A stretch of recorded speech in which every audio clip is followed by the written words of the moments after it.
All right, welcome guys. You are officially into module 3, so welcome.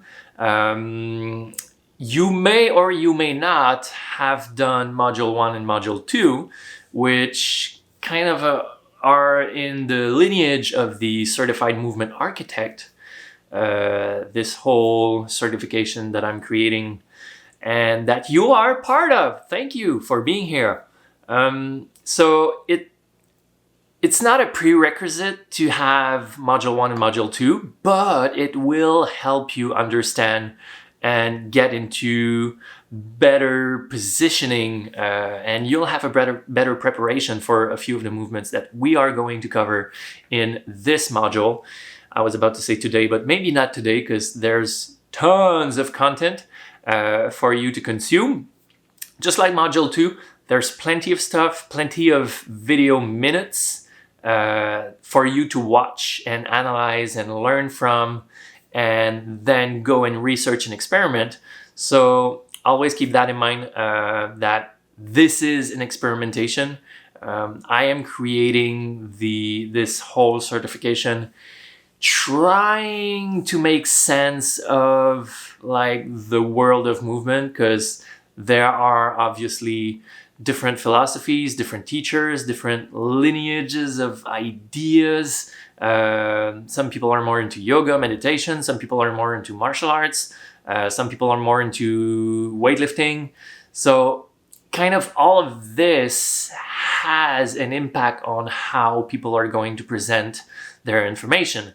My goal in trying to organize this certification is not to throw as much information as I can at you. My goal is not to take all the exercises possible that I know and cram that into a session that I can almost, I was about to say deliver, but it's not delivering, it's just vomiting information.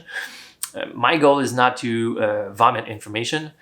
My goal is to select and sort specific exercises for the value that they bring. Obviously, there's 1,000 variations possible around these movements, but remembering the idea behind, remembering the concept of why we're using these exercises, remembering the neurology behind it, remembering that there is kind of a hierarchy in how we are building movement and adaptability, and how this will eventually create a movement intelligence. So we started module 1 with movement vocabulary, and then we put some strength in the ranges of motion, and now we are going into locomotion. So locomotion is moving your body into space. How can you work different ways, different ways, basically? How can you move your body in space, and not just moving for the sake of moving? It's moving with a specific goal, going from point A to point B. And how can you find different ways to do that? And how are these ways valuable, and how are some more valuable than others?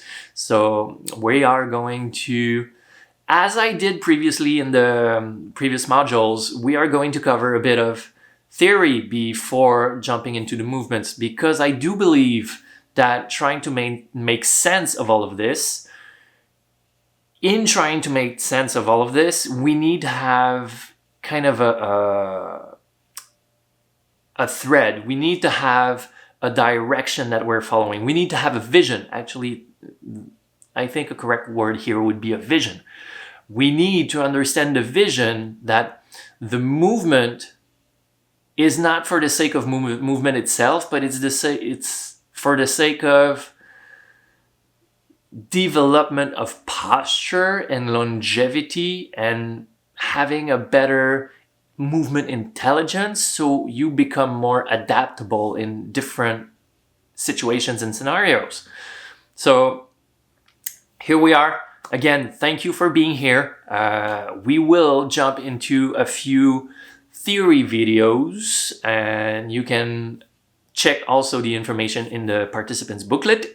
which will have a written form to that, but we will cover a few things in theory to then jump into practice, or maybe crawl into practice. See you in the next video.